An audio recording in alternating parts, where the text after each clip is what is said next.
Hello friends, जय माँ बगला जनवासी। देखिए, आज मार्गशीर्ष का पहला गुरुवार है और मैंने माँ की स्थापना की है और इतनी बड़ी पूजा करके आने के बाद आज माँ का पूजा यहाँ भी शुरू होगा। मैं रात को 3 बजे तक बैठी थी, आपने देखा था मैंने जो भी बाबा जी का जप किया, पूरी पूजा की। और अभी ये जो पूजा है इसमें महालक्ष्मी के साथ यंत्र रखा हुआ है।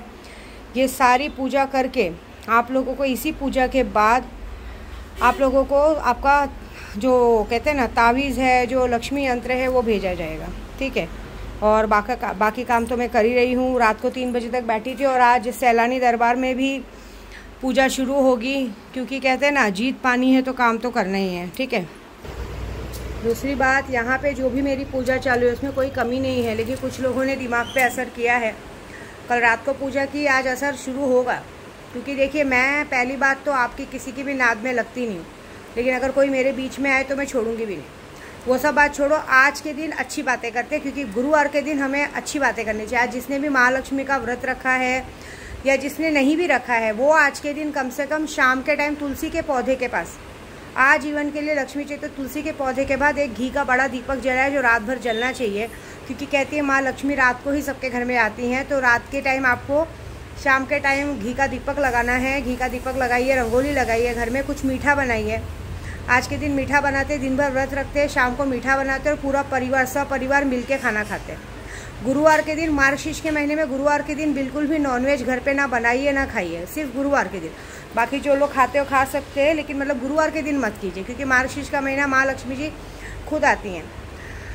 मार्गशीर्ष की कहानी ऐसी है कि एक सूरज चंद्रिका नाम की कहते हैं ना रानी थी। वो अपने राज्य में बहुत राज करती थी। मार्गशीर्ष का महीना आया, माँ लक्ष्मी जी के मन में आया कि मैं जाऊं, क्योंकि उन्होंने पिछले जन्म में व्रत किया था उसके पुण्य प्रताप से। क्योंकि एक वो वैश्य की पत्नी थी, मतलब एक जंगल में जो काम करते उसकी पत्नी थी। उसका पति उससे बहुत मारा पीटा करता था, उसको मारा पीटा करता था। इसके लिए वो कहते ना एक दिन वो वहाँ से तंग आके बाहर, घर से बाहर निकल गए। जंगल में भटकते भटकते एक जगह पे एक बूढ़ी औरत को मिली। उस दिन वो मार्गशीर्ष का पहला गुरुवार था। तब माता रानी ने अपना साक्षात बुढ़ी का रूप लेके उन्हें मार्गशीर्ष की पूरी कथा बताई कि ऐसे ऐसे पूजा करोगे तो आपके आने वाले जीवन में सदा सुखी मिलेगी। उसके बाद उसने व्रत किया। व्रत करने के बाद वो अपने पति के साथ सुख से रही। सुख से रहने के बाद, मरने के बाद अब उसने कहते हैं ना रानी के जन्म में, राजमहल में जन्म लिया, रानी का जन्म लिया। लेकिन इस वक्त वो अपना व्रत भूल गई है, तो माँ उसके व्रत दिलाने को याद आई थी। और माँ ने सोचा कि मैं अगर राजा के घर में निवास करूंगी तो राजा प्रजा में बांटेगा, लेकिन प्रजा के घर में किसी गरीब के घर में जाऊंगी तो वो खुद ही बैठ के खा के बैठ जाएगा, किसी को बांटेगा नहीं। ये बहुत सोचने वाली बात है। देखिए, माँ लक्ष्मी जी भी राजा के घर में ही विराजमान जाती है, क्योंकि उन्हें पता है कि गरीब के घर पे जाने पे, गरीब के घर पे जाना बड़ी बात नहीं, लेकिन उससे वो चीज़ बचाने नहीं आती। वो हर एक चीज़ बस खुद खा के बैठना चाहता है। गरीबों का ऐसा है कि जो मिले खुद को, वो लोग, आप देख लीजिएगा, आप किसी को भी, मेरे साथ भी इतने लोग आते जाते ना, किसी को भी अगर आपने 10 रुपये का भी लालच दे दिया ना तो बहुत बड़ी बात हो जाती है। उन लोगों को वो चीज़ चाहिए। लेकिन कैसा होता है, ये गलत होता है। आपका जो हक का है बोलो, क्योंकि हराम का पैसा कभी बचता नहीं है। हराम की चीज़ें आपकी कभी नहीं बचेगी। आप किसी का दिल दुखा के उससे 1 रुपया लेंगे, बिल्कुल नहीं, तो जाने दीजिए उसका। उसके बाद माँ उसके घर महल में जाती है, बुढ़ी का रूप लेके, काटी लेके, टिके। तो एक रानी, राजमहल में दासी मिलती है। दासी को वो पूरी बात बताती है कि ऐसी ऐसी बात है, मैं तुम्हारी रानी से मिलना है। तो रानी को अपने पैसों का बहुत घमंड था, वो उन्हें मिलने से मना कर देती है और उनको भगा देती है। उसे ये बात पता नहीं थी कि जो बुढ़ी के रूप में आई है वो साक्षात माँ लक्ष्मी है। एक और बात, गुरुवार और शुक्रवार के दिन, गुरुवार शुक्रवार नहीं, कभी भी अपने घर में कोई भी अगर आता है तो उसे खाली हाथ मत भेजिए। कुछ ना कुछ खाने पीने का जरूर दीजिए, लेकिन खाली हाथ मत भेजिए, क्योंकि भगवान किस रूप में आएंगे पता नहीं। और आज गुरुवार है, आज मैंने भी चने की दाल और गुड़ का, कहते हैं ना चने की दाल गुड़ को गाय को खिलाया है। शाम को भोजन भी खिलाएंगे। और आज के दिन अगर आपके 7 पीढ़ियों तक आपको पैसा चाहिए तो आप तुलसी के पौधे पे गन्ने के रस का अभिषेक कीजिए। अपने नाम और गोत्र के साथ 7 बार अभिषेक कीजिए, आपके घर में धन की कभी कमी नहीं होगी।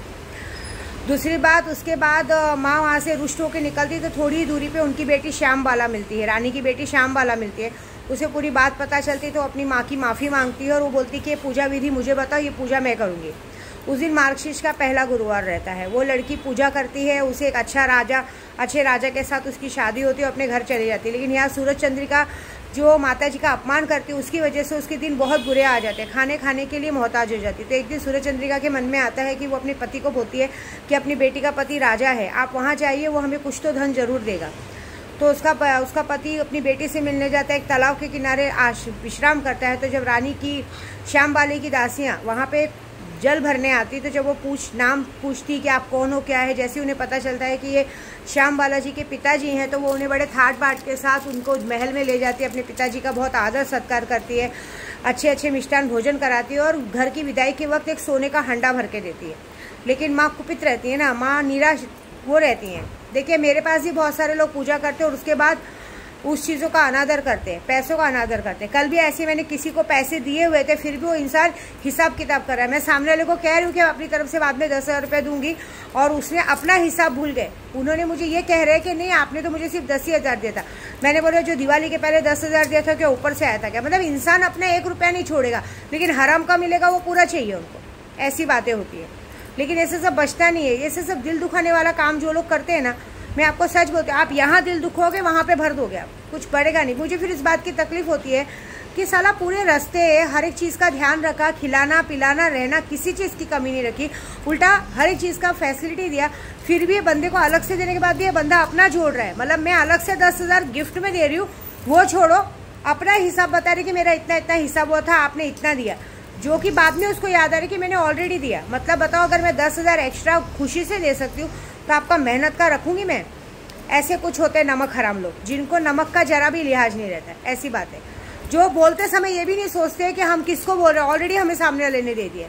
तो जैसी करनी वैसी भरनी, जैसी तुम्हारी नीयत है ना वैसे ही भगवान तुमको देगा भी, ठीक है। फिर श्यामबाला के पिता जब घर पहुंचे तो माँ के कुपित के कारण जैसे उन्होंने वो माँ तो खुश हो गई कि हंडा आया है, उसने देखती तो हंडे में क्या है, हंडे में कोयला भरा है, वो गुस्सा हो जाती है। कुछ दिन ऐसे ही बीतते हैं, बीतने के बाद वो सोचती कि चलो मैं अपनी बेटी से मिल के आऊँ। वो अपनी बेटी से मिलने जाती है, बेटी से मिलने जाती है तो पिता को कोयला देने का गुस्सा रहता है और वहाँ पे उस दिन मार्गशीर्ष का अंतिम गुरुवार रहता है, तो वो खुद भी करती है और अपनी माँ से भी कराती है। अंतिम गुरुवार का व्रत करने की वजह से सूरज चंद्रिका का राज वैभव फिर से वापस आ जाता है। राज वैभव वापस आने के बाद एक दिन श्यामबाला के मन में आता है कि मैं माँ से मिल के आती हूँ। तो जब वो अपनी माँ के घर में आती है तो उसकी आवभगत कोई नहीं करता, क्योंकि कहीं ना कहीं सूरज चंद्रिका के मन में था कि इसने अपने पिता को कोयला दिया और मुझे कुछ भी ना दिया, मेरा अपमान किया, उस बात का गुस्सा रहता है। लेकिन श्यामबाला इस बात से नाराज़ नहीं होती है। वो कुछ दिन रह के वहाँ से निकल जाती है और वहाँ से थोड़ा सा नमक ले लेती है और नमक लेके जब अपने घर पहुँची तो पति ने कहा कि क्या लाई हो मायके से? तो बोली राज का थत्सार लेकर आई हूँ। तो पति बोलते उसका मतलब? तो बोलती कुछ देर ठहरो समझ में आएगा। उस दिन श्यामबाला अपने पति को सारा व्यंजन सारा खाना बगैर नमक के बनाती है। जब पति खाना खाने लगता है तो खाना उन्हें अच्छा नहीं लगता, क्योंकि बगैर नमक के खाना स्वादिष्ट नहीं लग रहा है।